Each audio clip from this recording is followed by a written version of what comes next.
Let's just jump right in because that title, it's not a typo. Seriously, we're about to unpack one of the biggest, sneakiest expenses in your life. And trust me, the real number is way more shocking than you think. So I want you to start with this question. Do you own your car, or does it own you? Does it own your time, your money, your schedule? It sounds simple, but the answer is anything but. And today, we're going to find out the truth. You know the feeling, right? It's Friday evening. The work week is finally over. You walk out to your car, it's nice, it's clean, and you just sink into that driver's seat. And you think, yeah, I worked for this. I earned this. We all get that. It feels good. But now, I want you to imagine something else. As you're sitting there, picture an invisible meter on your dashboard. It's not tracking your speed or your fuel. Nope. It's tracking money. Money literally evaporating from your bank account, tick, tick, tick, every single second, even when it's just sitting parked. See, most of us think the cost of our car is just that one monthly payment. But that way of thinking, it's basically a little accounting fraud we commit against ourselves. The real cost, the true number, is so much worse.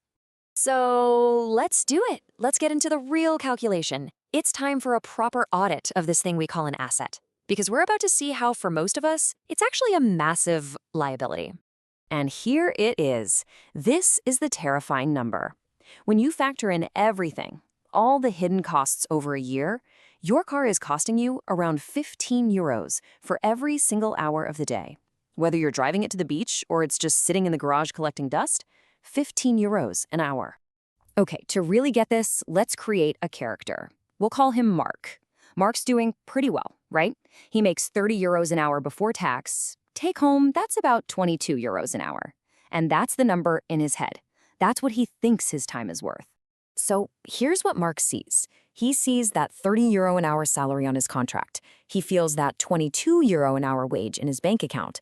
But what we're about to find out is that even that number is a complete illusion.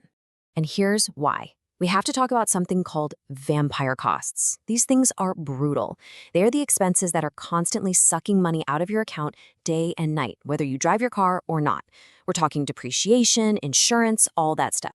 So let's do the math for Mark. He's got a pretty standard new car, maybe 35,000 euros. The second he drove it off the lot, poof, thousands gone. Annually, depreciation is eating about 4,000 euros. Tack on 1,500 for good insurance, another 3,000 for fuel and upkeep, and just like that, Mark's car cost him 8,500 euros a year. And that's before his monthly payment. But wait, it's not just about the money. We also have to factor in phantom work time. Mark commutes for an hour every day. That's unpaid time that he's giving to his job just for the privilege of working there. Over a year, that's 220 hours of his life that have just vanished. Poof, gone. And this is the moment of truth. When you take Mark's actual take-home pay, subtract the 8,500 euros in car costs, and then you divide it by all the hours he actually works, plus those 220 hours of commuting, his wage absolutely collapses. It goes from 22 euros an hour all the way down to just 9 euros an hour. Just let that sink in for a second. What this means is that Mark works his entire Monday and his entire Tuesday just to pay for the car that gets him to his job on Wednesday, Thursday, and Friday. He's not working for himself those first 2 days. He's working for his car.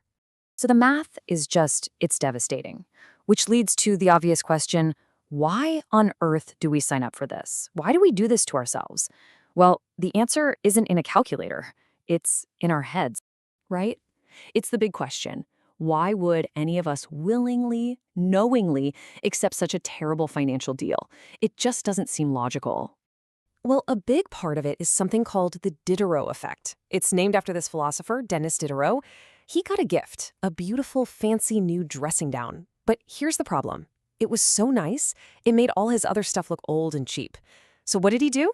He went into debt buying new furniture just to match the gown. And that's the key, right there. Your fancy car, it's your modern-day scarlet dressing gown.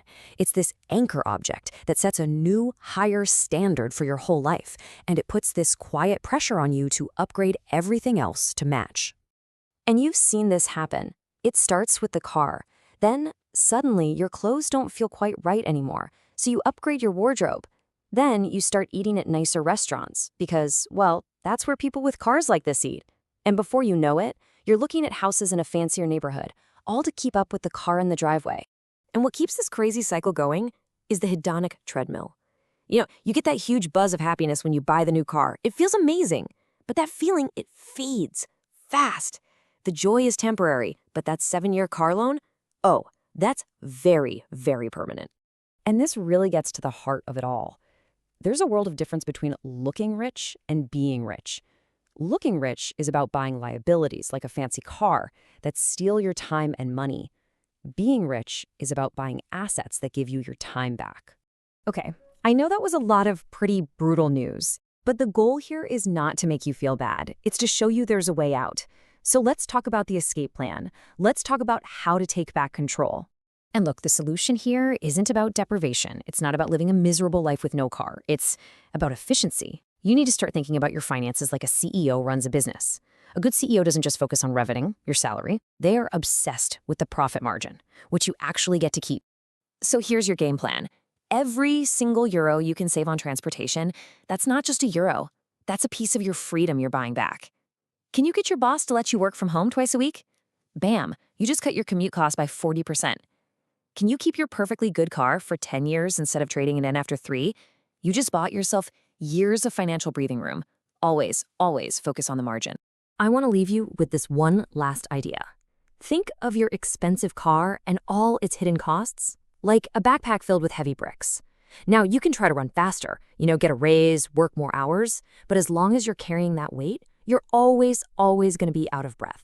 The real way to get ahead is to stop and have the courage to take some of those bricks out.